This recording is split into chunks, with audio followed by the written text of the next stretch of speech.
Molar mass equal to 62 gram. আমাদের কাছে আছে কত? আছে হচ্ছে 20 গ্রাম। তাহলে কত মোলস আছে? এটা এটা তোমার 1 মোলের ওয়েট। তাহলে এত গ্রাম মানে কত মোল? এটা যদি এটা মানে যদি এত মোল হয়, তাহলে 1 গ্রাম মানে 1/26, 1 গ্রাম মানে এত মোল, তাহলে এত গ্রাম মানে এত মোল। তার মানে তোমাদের এই মোটামুটি হয়ে যাবে, যাই হয়ে যাবে। কেটে কেটে দেখো, এটা 10, এটা তোমার হয়ে গেল 31, তাহলে 10/31 মোলস।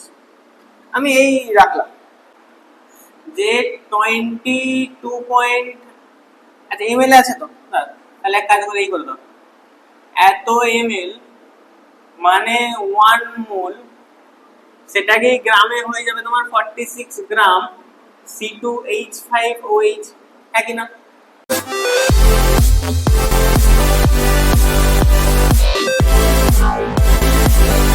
আমরা বলছিলাম সলিউশন ক্লাস 12-এ। আগের ক্লাসে আমরা কিছু ক্যালকুলেশন রেখে আমরা এন্ড করেছিলাম, আজকে সেখান থেকেই স্টার্ট করব। নেক্সট যেই তোমাদের ক্যালকুলেশনটা আছে সেটা হচ্ছে তোমাদের মোল ফ্র্যাকশন।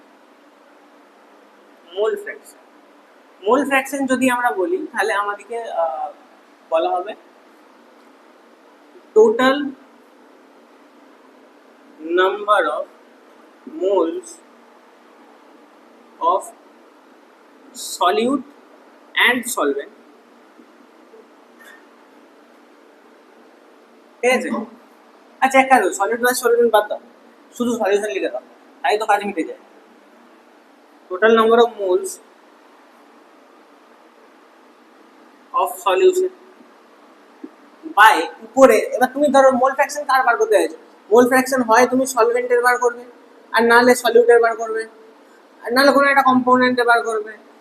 উপরে তাহলে লিখবে number of moles of your desired component, ঠিক আছে? আচ্ছা মানে কি বললাম? মানে হচ্ছে ধরো একটা সলিউশন আছে, একটা সলিউশন তোমার এ প্লাস বি দিয়ে আছে, দুটো জিনিস মিক্স করে তোমার হয়েছে। তাহলে ধরো তুমি কম্পোনেন্ট এ এর মোল ফ্র্যাকশন বার করছো, তাহলে মোল ফ্র্যাকশন অফ এ। আচ্ছা এই মোল ফ্র্যাকশনটা আমরা এইভাবে ডিনোট করি, ঠিক আছে? প্রথমে কি করবে, এইভাবে করবে, দিয়ে এই করবে, ঠিক আছে? এটাকে বলে কাই, ঠিক আছে? সিএইচআই কাই হয়, সিএইচআই ছি হয় না, সিএইচআই কাই হয়। উচ্চারণ কি হবে? কাই। ছি ছি বলো না যেন আবার উল্টো পাল্টা হয়ে যাবে, ঠিক আছে? কাই অফ এ, ঠিক আছে? তাহলে chi of A equal to তোমার mole fraction, moles of A. ওই সলিউশনে কত কত মোলস অফ এ আছে by moles of A plus moles of B, ঠিক? সিমিলারলি যদি আমরা বলি কাই বি কত হবে, তাহলে আমরা same number of moles of B, number of moles of A plus B, বোঝা গেল? আচ্ছা চলো একটা এক্সাম্পল করে দিই, খালি তোমাদের মাথায় মোটামুটি ঢুকে যাবে। আচ্ছা এক্সাম্পলটা হচ্ছে calculate the mole fraction of C2H6O2. Calculate the mole fraction of C2H6O2 in a solution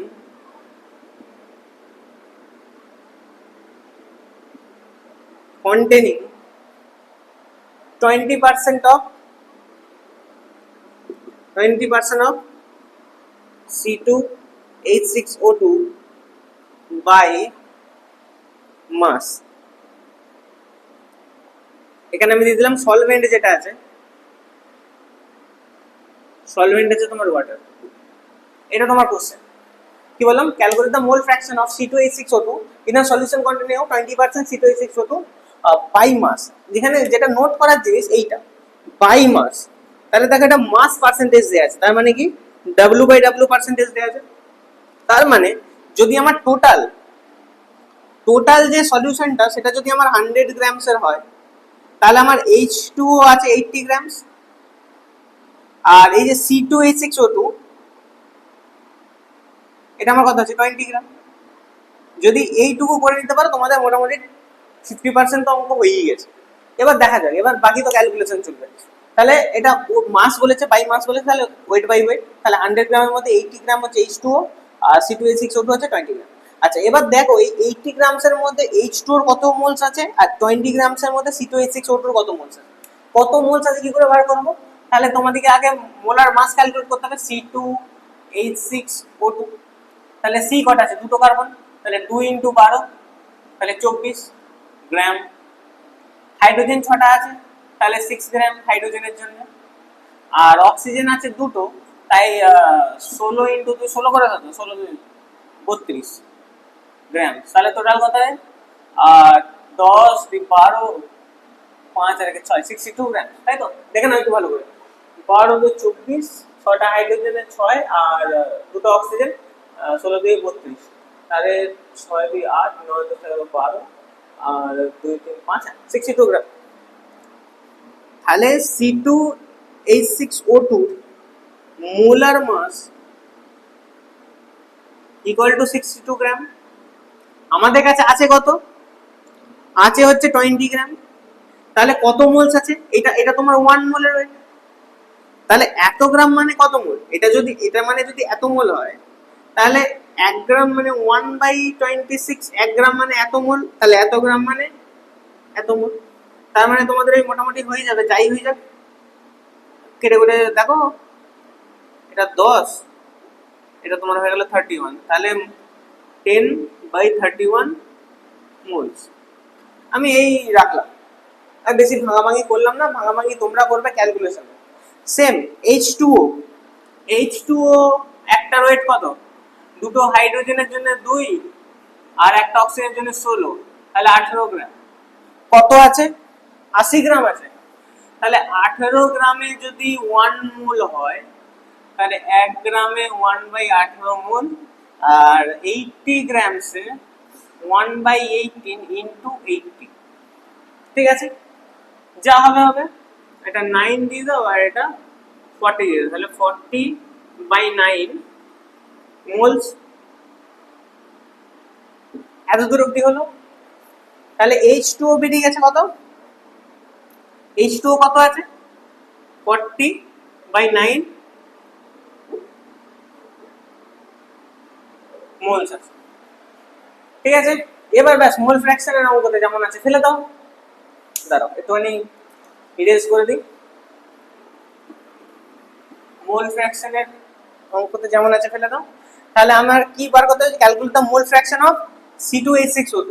তাহলে মোল ফ্র্যাকশন অফ C2H6O2 তাহলে কত হবে, উপরে কি থাকবে, number of moles of C2H6O2 মানে 10/31, আর নিচে কি থাকবে টোটালটা, তাহলে 10/31 প্লাস 40/9, যত হবে সেটাই হয়ে যাবে তার মোল ফ্র্যাকশন। আমি ক্যালকুলেট করছি না, তোমাদের কাছে ক্যালকুলেটর আছে, করে নাও, এখানে ক্যালকুলেট করলে টাইম ওয়েস্ট হবে, ঠিক আছে? বুঝতে পেরেছো?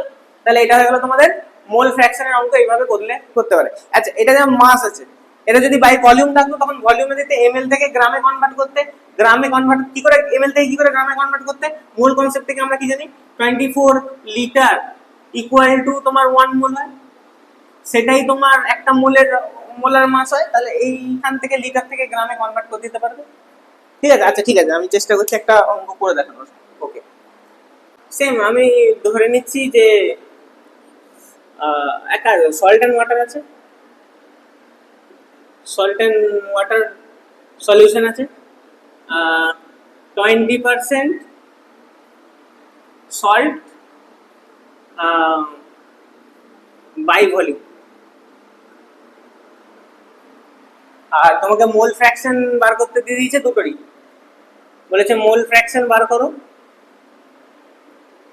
সল্টেরও বার করো, ওয়াটারেরও বার করো, দুটোরই বলে দিয়েছে। তাহলে তুমি কি করবে, 20% সল্ট বাই ভলিউম দিয়েছে, তার মানে এখানে ভলিউম বাই ভলিউম, তার মানে 20 ml তোমার NaCl আছে, আর কোথায় গেল 80 ml H2O আছে। আচ্ছা NaCl টা শুনতে একটু ভালো লাগছে, আমার একটা লিকুইড বলো, যেটা লিকুইডের সাথে লিকুইড এক কাজ করে, এটা কোনো একটা অ্যালকোহল করে দিচ্ছি, এটা কোনো অ্যালকোহল করে দিচ্ছি, তাহলে ভালো লাগবে। C2H5OH করো, C2H5OH, ঠিক আছে, C2H5OH, সেই নুন জল করে করে আমাদের সব নুন জলই হয়ে যাচ্ছে। C2H5OH, যেখানে একটা দুটো লিকুইড আছে দেখতে ভালো লাগে, ঠিক আছে। তাহলে এটা হচ্ছে নর্মাল ক্যালকুলেশন। আচ্ছা 20 ml এটা আছে, তাহলে 20 ml যদি এটা থাকে, দেখো 20 ml মানে এটা কত, তার মোলার মাস আগে বার করে ফেলো। C2H5OH, তোমাকে তো নাম্বার অফ মোলস বার করতে হবে, এর মোলার মাস কত হয়, দুটো কার্বনের জন্য 24 প্লাস 5টা হাইড্রোজেনের জন্য 5, একটা অক্সিজেনের 16 আর একটা হাইড্রোজেনের 1, তাহলে সেটাকে 7 5 12 12 12 12 আর 4 16 6 2 3 4, তাহলে 46 গ্রাম হচ্ছে এটার ওয়েট। আর H2O তো তোমরা জানো 18 গ্রাম, আর তো করারই দরকার নেই। এবার আমরা কি জানি যে 22 আচ্ছা ml আছে তো, তাহলে এক কাজ করে এই করে দাও, এত ml মানে 1 মোল, সেটাকে গ্রামে হয়ে যাবে তোমার 46 গ্রাম C2H5OH, হ্যাঁ কি না, ঠিক আছে। তাহলে এবার দেখো এইটা এত ওয়েট 1 মোলের জন্য, এখন আছে কত 20 ml আছে, তো এত ml এ যদি 1 মোল হয়, এক কাজ হবে ডাইরেক্ট হয়ে যাবে, নাকি না ডাইরেক্ট হবে না। আচ্ছা হ্যাঁ, তাহলে এখান থেকে কি করলাম, 2400 ml মানে হচ্ছে 46 গ্রাম, ঠিক আছে। তাহলে 1 ml মানে হচ্ছে 46 বাই 22400 গ্রাম, তার মানে 20 ml মানে হয়ে যাবে 4622400 ইন্টু 20। এটা কেটে দাও, আর এক কাজ করো একটু দুইটাও কেটে দাও, তাহলে একটু দেখতে ভালো লাগে। এটা তো 112 হয়ে যাবে 0, তার মানে তোমাদের আমি কাটাকুটি করছি না, 46 1120 গ্রাম। এত গ্রাম তোমার কি আছে, C2H5OH, C2H5OH আছে। আচ্ছা এবার আমরা কি জানি যে 46 গ্রামে তোমার 1 মোল হচ্ছে, ঠিক আছে। তাহলে 1 গ্রামে 1/46 হচ্ছে, তার মানে 46/1120 গ্রামে কত মোল হচ্ছে, 1/46 ইন্টু এটা ঘুরে যাবে, তার মানে হচ্ছে 1120/46, হ্যাঁ কিনা, তাহলে যে 1120/46 এর স্কয়ার যা হবে সেটাই হয়ে যাবে নাম্বার অফ মোলস, ঠিক আছে। কি করে বের করলাম তো, ml থেকে প্রথমে গ্রামে কনভার্ট করলাম যে এত ml মানে এত গ্রাম C2H5OH এর জন্য, তাহলে এত ml মানে এত গ্রাম, মানে 20 ml মানে কত গ্রাম, এত গ্রাম বেরোলো। এবার এত গ্রাম মানে যদি 1 মোল হয়, তাহলে এত গ্রাম মানে কত মোল, এবার সেটা এখান থেকে এতগুলো নাম্বার অফ মোলস বেরিয়ে গেল। যখন এতগুলো নাম্বার অফ মোলস বেরিয়ে, সিমিলারলি তোমরা 80 ml টাকেও এইভাবেই কত মোলস বার করবে, দিয়ে তোমরা কি করবে, কাই অফ C2H5OH করে দেবে, নাম্বার অফ C2H5OH যত হবে by number of H2O plus n number of C2H5OH, এরকম করে ডাইরেক্টলি করে দেবে, কোনো সমস্যা নেই। এখানে ক্যালকুলেশনটা তোমাকে দেখিয়ে দিলাম যে কেমন করে তোমরা ml থেকে গ্রামে আনতে পারবে বাই ইউজিং মোল কনসেপ্ট, ঠিক আছে। ওকে নেক্সট, তাহলে মোল ফ্র্যাকশন তোমাদের গেল কিন্তু।